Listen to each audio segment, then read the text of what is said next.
Gold trusted gold buyers మీరు తాకట్టు పెట్టిన బంగారాన్ని విడిపించి ఈ రోజు ఉన్న మార్కెట్ ధరకు కొనబడను. విశాఖ వేదికగా వెలుగు చూసిన భారీ స్కామ్ ను విశాఖ పోలీసులు ఛేదించారు. Sneha Max mutually aided cooperative society limited 55 కోట్ల రూపాయలు భారీ స్కామ్కు తెగబడినటువంటి ఈ సంస్థ భాగోతాన్ని అయితే విశాఖ పోలీసులు బట్టబయలు చేశారు. ఇప్పటికే 2504 మంది డిపాజిటర్లు బాధితులుగా మారారు. 55 కోట్ల వరకు కూడా ఈ సంస్థ విశాఖ వేదికగానే ఈ మోసానికి తెగబడినట్లు కూడా పోలీసుల దర్యాప్తులో తేలింది. ఈ కేసుకు సంబంధించి పూర్తి స్థాయి డీటెయిల్స్ తెలుసుకుందాం. Visakha DCP 1 land order IPS Manikanta Chandolu sir మనతో పాటు ఉన్నారు. సార్, ఈ కేసుకు సంబంధించి ఒక్కొక్కరుగా బాధితులు మిమ్మల్ని అప్రోచ్ అవుతూ వచ్చారు. ఆఖరికి ఇప్పుడు 55 కోట్ల స్కామ్గా తేలింది. ఎవరు ఈ ఫ్యామిలీ, అసలు ఫ్యామిలీ ఎందుకు వీన్ని చీట్ చేయడానికి ముందుకు వచ్చారు? దాంతోపాటు ఒక ఇంట్రెస్టింగ్ పాయింట్ ఏంటంటే, అంబేద్కర్ గారి సిద్ధాంతాలతో మనం ప్రారంభిస్తున్నాం, అధిక వడ్డీలతో మీరు లాభపడండి అని చెప్పిన వాళ్ళ లైన్ ఎంతోమంది బాధితులుగా మార్చింది. ఇది 2008లో మొదటిసారిగా SC/ST స్నేహ మ్యాక్స్ సొసైటీ అని దీన్ని స్థాపించడం జరిగింది.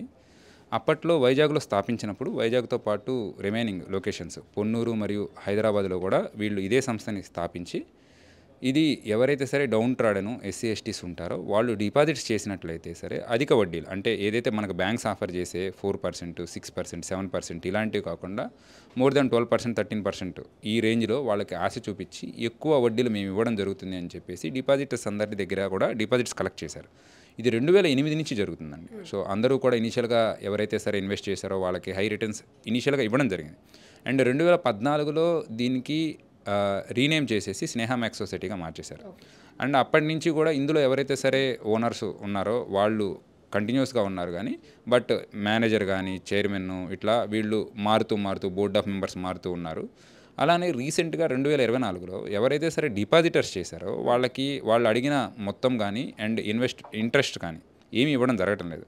వీళ్ళంతా కూడా కంప్లైంట్ చేయడం వలన కోఆపరేటివ్ డిపార్ట్మెంట్ నుంచి కూడా దీనిలో ఎంక్వైరీ చేయమని చెప్పేసి ఆర్డర్ ఇవ్వడం జరిగింది. సో వాళ్ళు సెక్షన్ 29 AP మ్యాక్స్ యాక్ట్ ప్రకారం వచ్చి లోపల మనకి ఇన్వెస్ట్ చేసిన డిపాజిటర్స్ సొమ్ము అంతా ఎక్కడికి పోయింది, అలానే ఎవరెవరు ఇన్వెస్ట్ చేశారు, ఏమైనా సరే బైలాస్ వైలేట్ చేశారా లేదా, వీటన్నిటి గురించి డీటెయిల్డ్గా ఎంక్వైరీస్ చేసి రీసెంట్గా నవంబర్లోనే మనకి కంప్లీట్ రిపోర్ట్ ఇవ్వడం జరిగింది. అప్పుడే మనకి ఇది 55 కోట్లకు సంబంధించిన స్కామ్ అని తెలిసింది. అప్పటి వరకు మన దగ్గరికి ఒక 6 రావడం, 1 crore, 2 crores up to 6 crores కూడా మనం 4 FIRs ఇప్పటిదాకా కట్టడం జరిగింది. సో ఒకసారి మనకి ఈ రిపోర్ట్ ఇచ్చిన తర్వాత ఏదైతే సరే ఫైనల్ రిపోర్ట్ వచ్చిందో కోఆపరేటివ్ డిపార్ట్మెంట్ నుంచి, అప్పుడు తెలిసింది ఇది చాలా పెద్ద స్కామ్ అని చెప్పేసి. అండ్ అందులో ఎవరైతే సరే బాధితులు ఉన్నారో వాళ్ళంతా కూడా మనల్ని అప్రోచ్ అయ్యి వాళ్ళు కూడా ఇండిపెండెంట్గా మొత్తం డీటెయిల్స్ తీసుకొని మనకి ఫుల్ ప్రూఫ్స్ అన్నీ ఇవ్వడం జరిగింది. రిటైర్మెంట్ అయిన వాళ్ళంతా కూడా వాళ్ళకు వచ్చిన డబ్బు మొత్తం కూడా దీనిలో ఇన్వెస్ట్ చేశారు, ఎక్కువ వడ్డీ వస్తుందనే. కానీ వాళ్ళకి ఎవరికి రాకపోయేలోపు ఫైనల్గా పోలీసుని అప్రోచ్ అవ్వడం, అలానే ఈ రిపోర్ట్ రావడం, వీటన్నిటితో ఇది ఒక భారీ స్కామ్ అని చెప్పేసి మనకు తెలియడం జరిగింది. సార్, ఇప్పుడు ఈ రిటైర్డ్ IRS ఆయన మోటో ఏంటి సార్? ఫ్యామిలీ ఇంతమందిని బాధితులుగా మార్చడానికి అసలు ఆయన ఏం చేద్దాం అనుకున్నాడు యాక్చువల్లీ? సో ఈ ఉద్దేశం మరి ఎప్పుడు స్టార్ట్ అయింది అనేది మనకి క్లారిటీగా లేదు. 2008 నుంచి ఆల్మోస్ట్ 2023 వరకు కూడా కరెక్ట్గానే రన్ అయిందని మనకి ఎవరైతే డిపాజిట్స్ చెప్పారో వాళ్ళంతా బాగానే చెప్తున్నారు. కానీ పోను డిపాజిటర్స్ ఎక్కువైపోయారు, అండ్లో డిపాజిట్స్ ఎక్కువైపోయినాయి. అండ్ జరిగిన ట్రాన్సాక్షన్స్ అన్నీ ఏవైతే బినామీ ప్రాపర్టీస్ కొన్నారో అవన్నీ కూడా చాలా రీసెంట్గా జరిగినాయి. సో కంప్లీట్ వైలేషన్స్ ఒకసారి స్టార్ట్ చేసిన తర్వాత ఫుల్ స్కేల్లో, అంటే ఈ స్నేహ మ్యాక్స్ వైజాగ్లో కొన్న ప్రాపర్టీస్ ఏవైతే ఉన్నాయో దాంతో ప్రాపర్టీస్ కొనడము, చుట్టుపక్కల ల్యాండ్స్ కొనడము, ప్లాట్స్ కొనడము, అలానే ఇందులో ఉన్న సంస్థ డబ్బులు అందులో ఉన్న మెంబర్స్కి, సపోజ్ ఆయన ఎవరైతే భాగ్యరావు ఉన్నారో ఆయన సన్స్కి డైవర్ట్ చేయడం జరిగింది, వాళ్ళకి ట్రాన్సాక్షన్స్ చేయడం జరిగింది. అలానే పొన్నూరు మరియు హైదరాబాద్ ఆర్గనైజేషన్స్ ఉన్నాయి, వాటికి కూడా ట్రాన్సాక్షన్స్ కొన్ని క్రోర్స్ వేరే సంస్థకి దీనికి అనుబంధ సంస్థలు ఏమి కావు, అవి ఇండిపెండెంట్ ఆర్గనైజేషన్, అవి ఇండిపెండెంట్గా రిజిస్ట్రేషన్ చేయడం జరిగింది. కానీ దానికి కూడా ఇక్కడి నుంచి ట్రాన్స్ఫర్ చేయడం జరిగింది. సో కంప్లీట్గా అంటే ఒకసారి స్టార్ట్ అయిన తర్వాత ఫుల్ స్కేల్లో వాళ్ళు చేస్తున్నారని చాలా క్లియర్గా తెలుస్తుంది.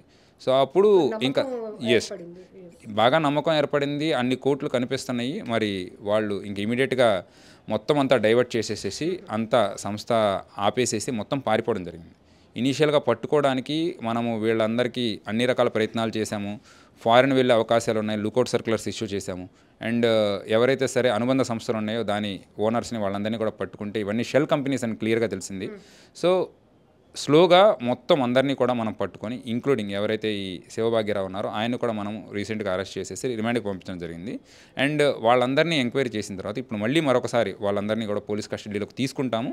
అండ్ ఇంకేమన్నా వాళ్ళు కొన్న ప్రాపర్టీస్ ఉన్నాయో లేదో అవి కూడా తెలుస్తుంది. ఇప్పటిదాకా తెలిసిన 7 ఏవైతే ప్రాపర్టీస్ ఉన్నాయో వీటన్నిటిని కూడా మనం ఇమీడియట్గా మనము అటాచ్ చేయడము, కాన్ఫిస్కేట్ చేయడము, ఆక్షన్కి వెళ్ళడము, ఆక్షన్లో వచ్చిన అన్ని అమౌంట్ కూడా డిపాజిటర్స్కి వాళ్ళకు తరపున ఇవ్వడం జరుగుతుంది. సరే, ఈ పెట్టుబడులు పెట్టి మోసపోయిన డిపాజిటర్స్ అంతా ఎక్కువ శాతం లక్షలు పెట్టాం మేము అని చెప్తున్నారు. ఒక చైన్ సిస్టమ్గా అక్కడ అట్రాక్ట్ అయ్యామంటున్నారు. ఎవరు సార్ వీళ్ళంతా?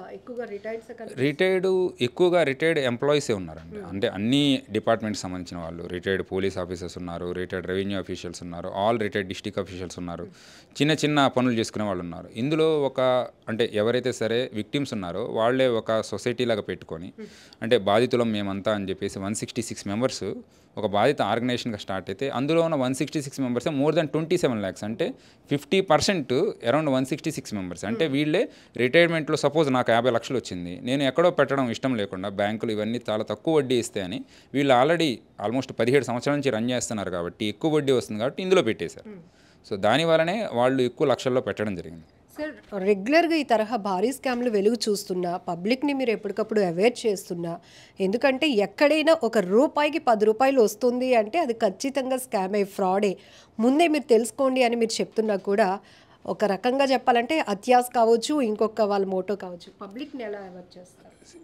ఇప్పుడు అన్ని రకాల అవేర్నెస్ ప్రోగ్రామ్స్ పెడుతున్నాము మనము పోలీస్ తరపు నుంచి, అలానే ఫైనాన్షియల్ ఆర్గనైజేషన్స్, ఈవెన్ ఆర్బీఐ చూసుకోండి. మీకు ఎవరైనా సరే ఎక్కువ వడ్డీలు ఆఫర్ చేస్తున్నారంటే ఇన్వెస్ట్ చేయొద్దు, మీ మనీ దానిలో పెట్టద్దు అని ఎస్ఎంఎస్లు పెట్టడము, సోషల్ మీడియా ద్వారా, అలానే మనం మ్యాసివ్ అవేర్నెస్ క్యాంపెయిన్స్ కూడా చేయడం జరిగింది. బట్ ఈ సంస్థలు కొంతమంది 1 yearలోనే టర్న్ చేసేస్తారు, అప్పుడు చాలా తక్కువ మంది ఉంటారు. కానీ ఇట్లాంటి సంస్థలు 17-18 సంవత్సరాలు, ఎక్కువ మంది ఏమనుకుంటారంటే ఒకళ్ళని చూసి, అంటే ఆల్రెడీ పెట్టుబడి పెట్టిన వ్యక్తిని చూసి, ఓకే ఇతను సొసైటీలో చాలా పెద్ద వ్యక్తి, ఇతనే పెట్టాడు, సో ఇతను పెడితే మోసపోయినప్పుడు మనం ఎందుకు పెట్టకూడదు అనే ఒక నమ్మకం క్రియేట్ అవుతుంది. సో కొన్ని సంస్థలు బాగా నమ్మకం క్రియేట్ చేస్తాయి. సో ఈ నమ్మకం వలన ఎక్కువ మంది ఆటోమేటిక్గా పెట్టేస్తారు. చివరికి ఏదో ఒక రోజు వాళ్ళ డిపాజిటర్స్కి మనం రిటర్న్ ఇవ్వలేని పరిస్థితి తయారవుతుంది. బట్ వాళ్ళ దగ్గర మ్యాసివ్ డిపాజిట్స్ ఉంటాయి, అన్నీ కూడా తీసేసుకొని వేరే ప్రాపర్టీస్ కొనుక్కొని వీళ్ళు వెళ్ళిపోవడం జరుగుతుంది. And for more videos, please subscribe to iDream. Please subscribe to iDream. Please subscribe iDream. And please subscribe to iDream. For more videos, subscribe to iDream. please like, share and subscribe to the channel. Congratulations, iDream. Subscribe to iDream. Subscribe to iDream. So subscribe to iDream Media. iDream ki iDream team andarki huge congratulations. Please subscribe iDream Media. Please subscribe to iDream. Subscribe iDream. Please subscribe to iDream. iDream అంటే నా కళల channel subscribe చేసుకున్న నోరు తిరుగుతలేదు, మీరైతే గంట గుర్తు కొట్టండి. For more such videos, please subscribe to iDream.